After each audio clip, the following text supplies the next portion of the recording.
एटा मोहन सरकार नुहे एटा मोहिनी सरकार खाली कागज पत्र रे रंग बरा होची आ खाली मेकअप बोला होची आ कोन मोहिनी सरकार कोन कहबा कोन कोन कोन सुरक्षित सब दिन तो गोटे गोटे केस चलची गोटे नाबालिक 5 वर्षर छुआ रेप होचंती कोठी कोठी को जिल्ला सुरक्षित अछि कोना करे आपनकर क्राइम नाही बर्तमान तो सब प्रकार क्राइम पई डीजी आपन देखिबे जोटा सौम्य भलिया लोकन को पुलिस उपस्थित रे मार दोचंती आपनकर आ कोन कोन अछि आपन माने तो सुरक्षित आ आम महिला मान कथा छाड़ ଭଲ ରୋଷେଇ ବି ଆସେ ଭଲ ରୋଷେଇ କି ଆସେ ସଫଳ ନାରୀ ଗୋଟେ ସଫଳ ଗୃହିଣୀ ମଧ୍ୟ ହେଇସାରିଛନ୍ତି। ହଁ ହଁ ହଁ ନହେଲେ ଛୁଆ ମାନେ କେମିତି ବଡ ହେଲେ ଛୁଆ ମାନଙ୍କୁ ବଡ ବି କରିଛି ତା ସାଙ୍ଗରେ କିନ୍ତୁ ଆପଣ ଜାଣିଲେ ଆଶ୍ଚର୍ଯ୍ୟ ହେବେ କି ମୁଁ ମାନେ ଆମ ଦି ଜଣଙ୍କ ଭିତରେ କଣ୍ଡିସନ ହେଇଯାଇଛି କି ମୁଁ କହିଲି ମୁଁ 20 ବର୍ଷ ରାନ୍ଧିଲି ଏବେ ଆଉ ମୁଁ ରାନ୍ଧିବିନି ଏବେ ମୋଠୁ ଅଧିକା ସିଏ ରାନ୍ଧିକି ମତେ ଦିଅନ୍ତି ଖାଇବାକୁ ଗେଟଅପ୍ ସେୟାର ହେବ ନା ଗେଟଅପ୍ ପୁଣି ସେଇଟା ବି ଅଲ୍ଟର ହବ କି ଆପଣଙ୍କ ଗେଟଅପ୍ ସିଏ ନେବେ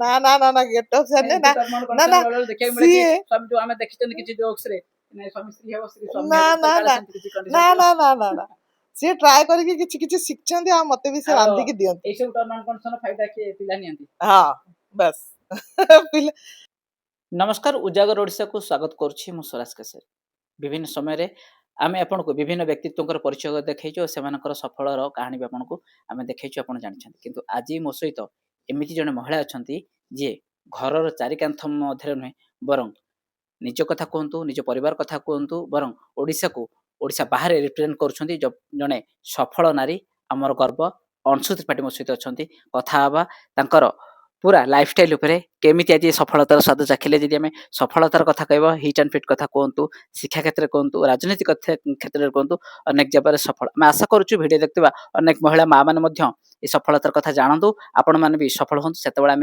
गर्वर कहीपर आम ओडिया भारी बढ़िया तेज मो सांगे अच्छा अंशु मैडम आपको प्रथम शुभेच्छा जनइबी आपंकर यही सफलता मैडम आप विभिन्न क्षेत्र में देखिए आप सफलता पाई जड़े सफल गृहिणी सहित आपण राज्य राजनीति कथा कहतु सफल पाई सफलतार पछर श्रेय प्रथम क्या देवे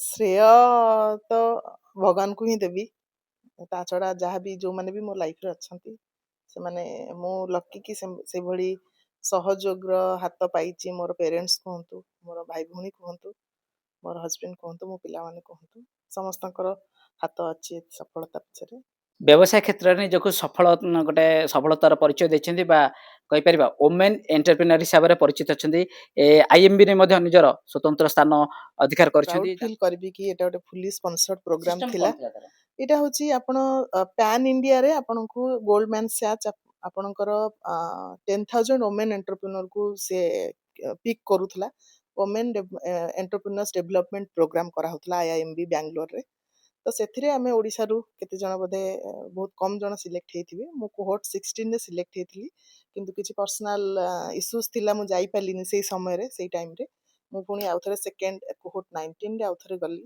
सेटा 3 मंथ्स पंत से टी चाल कोर्स टी आपनकर करिया पड़े पुलिस स्पॉन्सर थिला आपनको रखेई खाए खुए पे ट्रेनिंग दे आउ आईआईएमबी कैंपस रे रही एई ट्रेनिंग टा पाइबा गोटे बहुत बड़ा गर्वर विषय आ ता छड़ा आपण पैन इंडिया सब सक्सेसफुल वोमेन एंटरप्रेन्योर मान सहित मिसिबार सुजोग पाइली सेटा बहुत बड़ गोटे अचीवमेंट मिसिबे शिखिबे तांको ठारू आउ ट्रेनिंग तो आपनकर सेटा मो लकी कि से ट्रेनिंग टा पाइली मु आईएमबी रो प्रोफेशनल ट्रेनिंग ट्रेनर मानक पाखु आईएसपी सहित भी जड़ित अच्छा केमती रही आईएसपी सहित जड़ित अच्छा केते सफलता पाउछन सोसाइटी केते बेनिफिट हो परिबो जेमती सेम हुए जेमती आईआईएमबी रे जेमती गोटे अपॉर्चुनिटीज मिलिथिला हमकु फुली स्पॉन्सर्ड प्रोग्राम से भली आईएसबी रे मध्य मु आमे फुली स्पॉन्सर्ड प्रोग्राम रे मु सिलेक्ट हेकी जाईथी प्राउडली सेटा आमे बॉम्बे रे करिथिलु से प्रोग्राम टा बहुत भलो थी ओडिसा को रिप्रेजेंट करन केमती फील जेतेबेले जदे वुमेन एंटरप्रेन्योर हिसाब रे ओडिया हिसाब रे मु जाई कि राज्य बाहर अन्य राज्यर वुमेन एंटरप्रेन्योर मानक सहित समाजकंध हेकी ठिया हुए निज बहुत सैटिस्फैक्शन आसे कटक पढ़ुले कटक बहु तापर राजनीति पढ़िया ओह्ल सारे जब कहवा 2015 रु आप राजनीति मैदान में आसी सारी बर्तमान राजनीति में अच्छा कौ दल मु बिजु महिला बिजु जनता दल रे अच्छी एक्टिवली अच्छी 2015 रु मु बर्तमान अच्छी राज्य साधारण संपादिका बिजु जनता दल गोटे समय शासक दल थे बर्तमान विरोधी दल अच्छा ଗୋଟେ ଆଜ୍ଞା। ସମୟରେ ଲୋକଙ୍କର କଥା ଆପଣ ଶୁଣୁଥିଲେ, ଲୋକଙ୍କ କଥା ବୁଝୁଥିଲେ, ବର୍ତ୍ତମାନ ସେ ଲୋକଙ୍କ କଥା ବୁଝିବାକୁ ହେଲେ ଆପଣଙ୍କୁ ରାଜରାସ୍ତା ଓହ୍ଲେଇବାକୁ ପଡୁଛି, ବିଦ୍ରୋହ କରିବାକୁ ପଡୁଛି, ଆଜ୍ଞା। ଷ୍ଟ୍ରାଇକ୍ କରିବାକୁ ପଡୁଛି, ରାସ୍ତାରେ ଚିତ୍କାର କରିବାକୁ ପଡୁଛି। କଣ ହୁଁ। କହିବି ବର୍ତ୍ତମାନ ରାଜନୀତି କେମିତି ଲାଗୁଛି ନା ଠିକ ଲାଗୁଛି? ଶାସକ ଦଳରେ ଥିଲାବେଳେ ବି ଆମେ ସେଇ ଲୋକଙ୍କ ପାଇଁ ହିଁ କାମ କରୁଥିଲି। ଆଉ ବର୍ତ୍ତମାନ ବିରୋଧୀ ଦଳ ଥିଲା ବେଳେ ବି ଆମର ସେଇ ପ୍ରାୟୋରିଟି ହିଁ ଲୋକଙ୍କ ପାଇଁ ହିଁ, ସାଧାରଣ ଲୋକଙ୍କ ସ୍ୱର ହବା, ସେଇଟା ହଉଛି ମୋର ସପୋର୍ଟ କରନ୍ତି ପ୍ରାୟୋରିଟି। ସବୁ କ୍ଷେତ୍ରରେ, ରାଜନୀତି କଥା କୁହନ୍ତୁ, ବିଜନେସ କ୍ଷେତ୍ରରେ ରୁହନ୍ତୁ, କେତେ ସପୋର୍ଟ କରନ୍ତି? ମୋ ହଜବେଣ୍ଡ ବହୁତ ଭଲ, ମାନେ ଭଲ, ମାନେ ସେ ସବୁ କ୍ଷେତ୍ରରେ ସପୋର୍ଟ କରନ୍ତି, ସେ ଚାହାନ୍ତି ମୁଁ ଆଗକୁ ଯାଏ।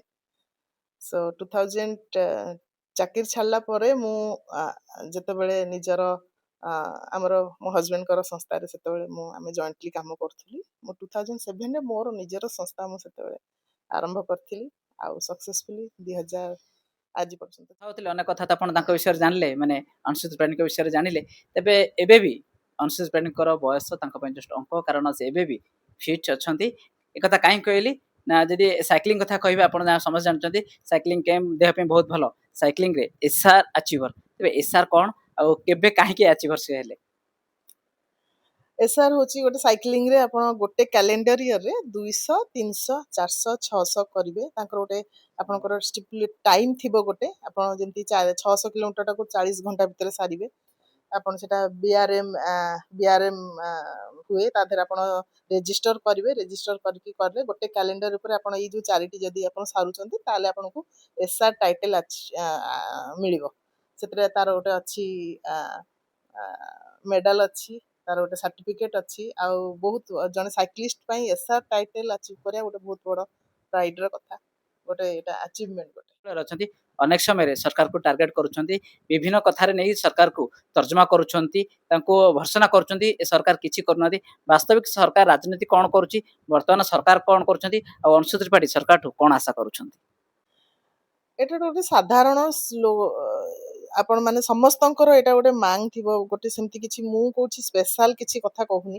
ଆପଣ ଯୋଉ ବି ଇସ୍ୟୁଜ ଉପରେ ହଉଛନ୍ତି, ଯଦି ଆପଣ ପେଟ୍ରୋଲ ଡିଜେଲ କଥା କହିବେ, ସେଟା ଆପଣ ମାନଙ୍କର ବି ସେଟା ଗୋଟେ ସମସ୍ୟା ଥିବ। ତେଣୁ ଏଇଟା କୌଣସି ନୂଆ ସମସ୍ୟା କଥା ମୁଁ କହୁନି। ଯୋଉଟା ସାଧାରଣ ଲୋକଙ୍କ ସମସ୍ୟା, ସେଇଟା ଆମ ସମସ୍ୟା। ଯୋଉ ସାଧାରଣ ଲୋକଙ୍କ ସମସ୍ୟାକୁ ଅଣଦେଖା କରିକି ରଙ୍ଗମରାରେ ପ୍ରଚାର କରିବା ଆଉ ମାନେ ପୋଷ୍ଟରରେ ରାଜନୀତି କରିବା କ'ଣ ଚଳିବ? ଚଳିବନି କେବେ। ରଙ୍ଗମରା ସରକାର, ମୁଁ କହିବି କି ରଙ୍ଗମରା ସରକାର, ପୋଷ୍ଟରରେ ପ୍ରଚାର କରୁଥିବା ବର୍ତ୍ତମାନ ସେଇ ସରକାର ହିଁ ଚାଲିଛି। ସାଧାରଣ ଲୋକଙ୍କ ସମସ୍ୟାକୁ ଅଣଦେଖା କରିକି ତାଙ୍କର ଏଇ ଭଳିଆ ହିଁ ରାଜନୀତି ଚାଲିଛି। ଏଇଟା କ'ଣ ସରକାର? ମ୍ୟାଡାମ ଆପଣଙ୍କର ଗୋଟେ ସ୍ୱତନ୍ତ୍ର ଅବଦାନ ଅଛି, ଆଉ ସେ ଅବଦାନ ପଛର କାରଣ କ'ଣ? ଏତେ ଦୁର୍ବଳତା କାହିଁକି ରହିଲା? ନାହିଁ ମୁଁ ଶିକ୍ଷାକୁ ହିଁ ମୋର ଆଗାମୀ ଭବିଷ୍ୟତ ହିଁ କରିବି। 2008-9ରେ ଆମକୁ ଗୋଟେ ଅପରଚ୍ୟୁନିଟିଜ ମିଳିଲା। ଗୋଟେ ଆମେ +2 ସାଇନ୍ସ ଆଣ୍ଡ କମର୍ସ କଲେଜ ଆମେ ନୂଆ ଷ୍ଟାର୍ଟ କଲୁ, ଯୋଉଥିରେ କି ତମାଣ୍ଡୋ, ଭୁବନେଶ୍ୱର ତମାଣ୍ଡୋରେ ବିଏନ୍ ଇଣ୍ଟରନ୍ୟାସନାଲ କଲେଜ ନାଁରେ ସେଟା ହଉଛି ଆମେ ଷ୍ଟାର୍ଟ କରିଥିଲୁ। CHSE affiliated, 128 science, 64 commerce seat permission ମିଳିଥିଲା। ଆମେ ତାକୁ କଲେଜ କ୍ୟାମ୍ପସ ତମାଣ୍ଡୋ ପାଖରେ କିଛି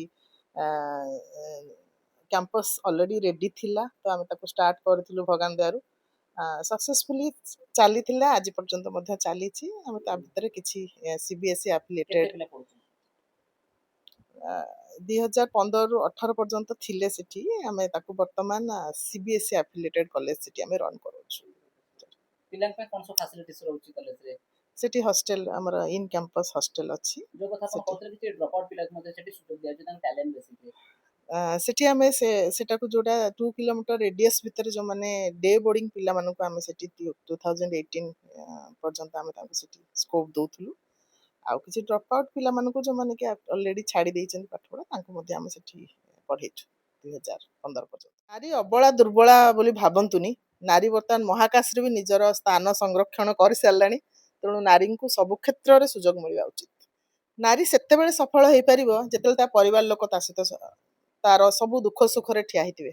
ମୁଁ ଭାଗ୍ୟବାନ, ମୋ ସ୍ୱାମୀ ମୋ ସହିତ ଆଜି ପର୍ଯ୍ୟନ୍ତ ଠିଆ ହେଇଛନ୍ତି।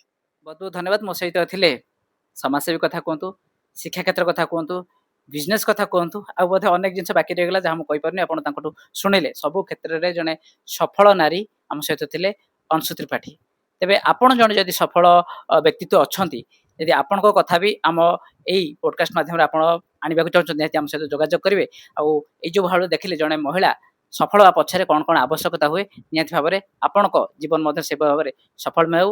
ଆଗାମୀ ସମୟରେ ଜଣେ ନୂଆ ଅତିଥି ସହିତ ଆମେ ଆସିବା। ସେ ପର୍ଯ୍ୟନ୍ତ ବିଦାୟ ଦିଅନ୍ତୁ। ସ୍ୱରାଜ କେଶରୀ, ଉଜାଗର ଓଡ଼ିଶା।